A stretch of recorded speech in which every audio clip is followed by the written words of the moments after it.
Oh man. One of the narratives coming into this major was that it was one of the most wide open majors in recent memory. You'd have to maybe go back to like Krakow. And even then in Krakow there were some favourites. It just so happened that there was a lot of upsets, and obviously Gambit faced Immortals in the final where Gambit did end up prevailing. Fast forward to 2022, and although one of the Gambit players is still alive and kicking and very much in a very good spot to maybe return the favour in Cloud9 in the form of Hobbit, there have been so many casualties early on that are head-scratching. Now, full disclaimer, this video is being uploaded a little bit later than usual because after all the major games, I was just mentally incapable of really formulating thoughts or opinions because of how ridiculous the day was, so I just went to sleep. I decided I'm going to sleep on this, I'm going to think about it, I'm going to come back again tomorrow, and that's why Dualism isn't here, because she's unavailable right now, but tomorrow she'll be back, don't worry about that. Now normally, the format of this is a good and a bad and a mediocre or a meh, but I think for today's episode, to be honest, I'm not really going to go with that formula. I'm just going to discuss a few teams that I think need to be talked about because this has been ridiculous. So we'll start in the negative column, and we'll go to FaZe Clan. Now, I mentioned that they were my negative yesterday because of how poor they've been performing, but I did also put in the caveat that, okay, now it's the best of threes, now they're against Bad News Eagles, no disrespect to BNE, but you expect FaZe to crush them. Not just to win, but to crush them, to state their intent to start the comeback trail. I was watching the official broadcast, and Maniac on the desk with Blair were painting this very, honestly, a great picture. They're doing a great job. And Maniac said words to the effect of, this is their history in the making now. They're in the fork in the road. No one will remember if they 0-2, if they come back now, and they end up taking down multiple teams to make it into playoffs and end up defending their title. If anything, that'll just add to the accolades of how incredible it was. But this is their moment, and they completely flubbed the lines. Bad News Eagles legitimately beat them, legitimately outplayed them. Individually speaking, Bad News Eagles were far superior to FaZe Clan. And when you consider that you have players like Twists, Brokey, who had definitely, I would say, a pretty meh performance overall in the major. Rain was popping off, especially in the first match against Cloud9. That is a big, big problem for this team. However, I've already heard people calling for changes and speculating what's going to happen. I hope that FaZe don't make changes. I hope that this is just a freak occurrence. Remember, this is the same team that looked so incredible at the last major, and maybe this is the kick up the backside they need to refocus, to recalibrate their team, because this has happened many times in major history. You have a team will get to the top. That is difficult, but staying on top is far harder. This is something that champions talk about all the time, and maybe that's where FaZe have fallen in here. Now, Carrigan did accept full responsibility. He made a tweet saying, basically, sorry to the fans, sorry to everybody, and that he takes full responsibility for what happened. So he's taking that on the chin, and he's being a great IGL, as we all know. So let's hope they do stick together, because I think this FaZe clan does have more to show in the future, but only time will tell if that will be the case. Ninjas in Pajamas were woeful. They didn't pick up a single map. They got 0-2 against Sprout. At no point did they look comfortable. At no point did they look sharp. At no point did I believe that they were going to beat Sprout after those first two performances, and simply put, they were not good enough. Now, we can put the caveat in that Alexi hasn't been there for that long, so this is a work in progress, but when you consider the core of that lineup is still incredibly good, the likes of Rez, who just was a non-factor in this event, that is not good enough. However, I don't think changes need to be made. I think they just need more time to really refine and improve together as a unit and come back stronger next major or in the next few events. But they were shockingly bad. I had them as my 3-0 pick. I'll get back to my Pickems in a few moments. I had them as my 3-0 pick as like a complete gamble long shot, as I said in my Pickems video. I thought it was very possible they get blown out. But even if they were to get blown out, I didn't expect them to 0-3 and not even pick up a map against Sprout, who I believe, and many people out there agree, were one of the weakest teams coming into this.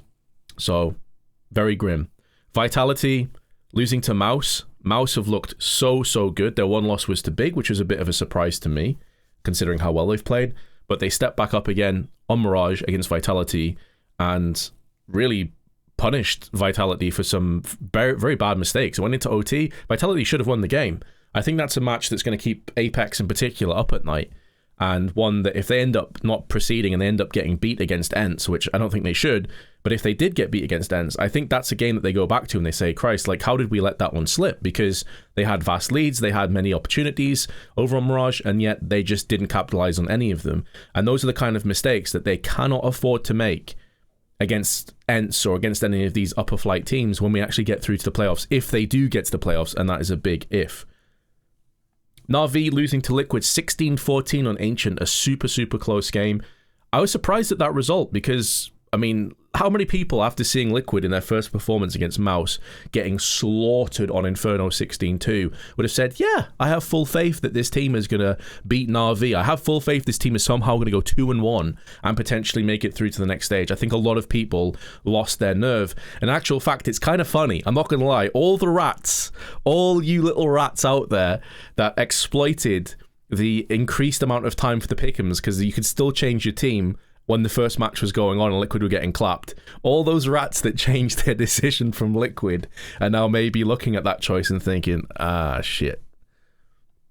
Now let's talk about some more of the positive teams, though, because Furia and Cloud9, I did mention Cloud9 yesterday, so I'm going to mainly focus on Furia here. I had them to go through, but I still thought it was a little bit of a gamble because this team blows hot and cold. When they're on their highs, there's very few teams I think can actually match them in terms of firepower. I've said this many times, but K-Serato and Yuri are just this dangerous, deadly duo that are untouchable when they're on form. But I've been so impressed with Drop in particular. The amount that he's stepped up, the amount that he's actually adding to this team in terms of firepower, but also playing roles, has been incredible. And their run, Ents, Spirit, and Big, legit. Maybe not the best of runs when you consider that Cloud9 has beat FaZe, Na'Vi, and Heroic, which is about as good as it really gets. The only scalp that they haven't collected just yet is maybe Vitality from those top teams. But you can't argue. You can only beat what's ahead of you, and Furia did that in style, and they completely cruised their way to the Legends stage. Very impressive indeed for Furia, and I'm glad, because at least now the Brazilians at the event have something to cheer for, and it's going to be a super... I mean, I feel like the atmosphere at the Legend stage into the Champion stage is going to be a drastic improvement, and that's saying something. And then we'll just finish with Cloud9 here, because I did mention them yesterday, but keep in mind, not that long ago, they were 0-2. Not that long ago, they had conceded multiple games against teams that, like, really shouldn't be getting close to them. And yet here we are. They've 3-0'd the Legend stage, beating FaZe on Overpass. Sure, FaZe should have won that. Beating Na'Vi on Mirage. And then taking Heroic, and they beat Heroic pretty convincingly, 16-9, 16-9. Wasn't particularly close. Cloud9 have looked like a team reinvigorated, a team resurrected, and I would love to know what's been said in their camp. Nafani in particular, by the way, has been unbelievable. Fragging, calling, he's been on point, so he has to get some of the plaudits as well. Very, very impressed with Cloud9, and I honestly think that they could potentially win this major now. I know that's quite a big thing to say, especially considering they were in the Challenger stage, but when you consider that FaZe Clan are already out, Na'Vi have looked shaky, Vitality have looked shaky, there's no guarantee those two teams even make it through at this stage. Who are you looking at right now and saying, right, well, they're definitely going to beat Cloud9? There's not many teams in this bracket that I would feel that way about, so I think Cloud9 now have a real, genuine shot at winning this major and securing somewhat of a legacy and maybe pushing forward with that. Any jitters, any nerves they had in the Challenger stage, I think are a thing of the past, but we'll see, because when it comes through to the playoffs, it's going to be a whole different level of pressure. I'm going to put one name in the meh category, and for me, my meh team here is going to be, I think, Ents. Now, I didn't have that many expectations about Ents coming into the tournament. I didn't have them making it through my Pickems, although I did kind of toy with the idea. They lost to Furia, alright, fair enough. They did beat Bad News Eagles on Ancient, which it was a bit of a scrappy game. And then they lost to Fnatic, and Fnatic have come out, Roy in particular has come out and said, you know, all the pressure is off us, we reached where we wanted to reach, so now we're just playing freely, we're just playing relaxed, you know, we're playing chill. Not sure if that'll be the case now that they're actually facing up against Big in a potential progression match, a qualification match for the champion stage. I'm not sure if that will still be the case for Fnatic. Maybe nerves will creep in. But on the side of Ents, I haven't really been blown away with this roster just yet, and I know there's still caveats in there, similar to how we said about Nip, that there has been changes recently and give them more time, etc. So that's why they're not in the negative column, but I haven't really seen much to put them in the positive column either. So let's finish this with my Pickems, and you guys can have a good laugh, although I would imagine, to be completely honest, everyone's Pickems are kind of in the toilet in some description, some way, shape or form. I would say that, honestly, compared to some people, I'm in an okay position. I could still feasibly pull this one off. I have 4 teams at 2-1. I think both of those, there's going to be 4 of my teams actually facing off against each other. I think it's going to be securing myself at least 3 teams come the end of the day. And then, obviously, we're going to have another couple teams on the 2-2 spot. So, with 5 teams left, I need 4 teams to progress, and 2 teams are guaranteed to progress today. So, it's not completely over for me, but it's going to be very, very sweaty. I know some people have already failed their Pickems, like straight up. They've already been completely wrecked and knocked out because they went with Nip to progress, and they've been destroyed off that basis.